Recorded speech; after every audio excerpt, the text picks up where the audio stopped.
This is how I start the process for my random design cutting boards. I use extra strips of wood, and I even cut some strips specifically for this. The woods here I'm using is maple, walnut, cherry, kadook, and mahogany. I make sure to put plenty of glue on so there's plenty of squeeze out, and I use a roller to make sure the glue is evenly spread. The clamps I use are vested clamps, and I use the two on the bottom and I also put one on the top in the opposite direction, because if you use clamps just on one side, sometimes it makes it really hard. And I try to scrape as much glue off as possible because it's less scraping when the glue dries. I usually let the glue dry for 3 or 4 hours, sometimes overnight, before I apply it. And then I use an old chisel to scrape off the glue, mainly where it's meant for.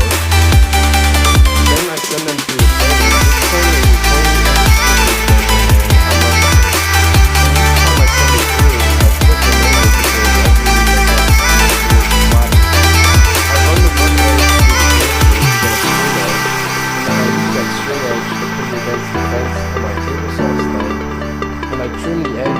flat edge, and I use a stop block to make all the pieces safe.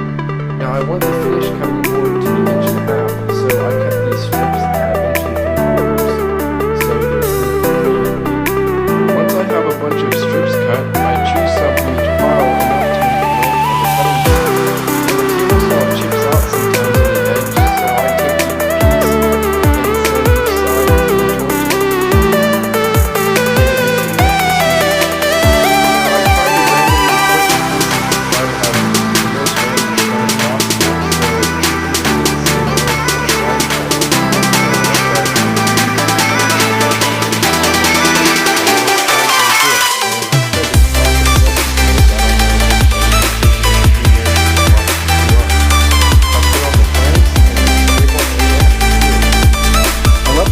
Dry overnight and take it out of the clamps, then I scrape and let the glue off with the chisel.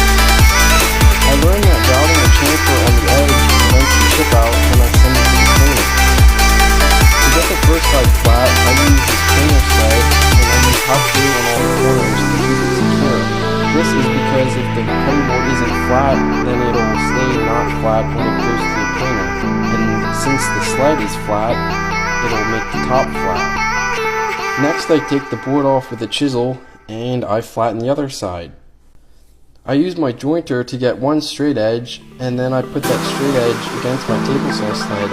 And I have markings on my table saw sled at 13 inches and 17 inches because I make a lot of cutting boards 13 by 17. In the next video, I will show the sanding process. The first part of the sanding process, I use the drum sander, then I use the belt sander, then I use the oval sander with 80 grit, then I put a chamfer on the edges. I do the corners first, and then I do the long edges. This is an adjustable 2-speed jig I made, but I can do different size cutting boards.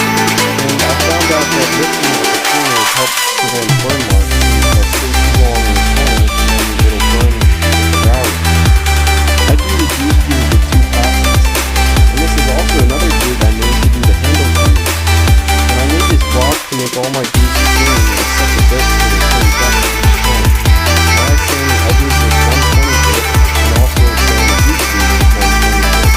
I sand the oval sander with 120 grit, and I spray water on the board to raise the grain.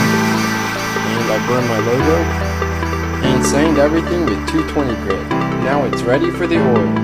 The final step is the oil. I use cutting board oil and the company is Walrus Oil, and since this board is end grain, it soaks up the oil more, so I make sure to apply plenty of oil. I made these drying racks and I let the boards dry overnight, and I wipe away any extra oil. And this board is ready to be shipped off. What project should I do next?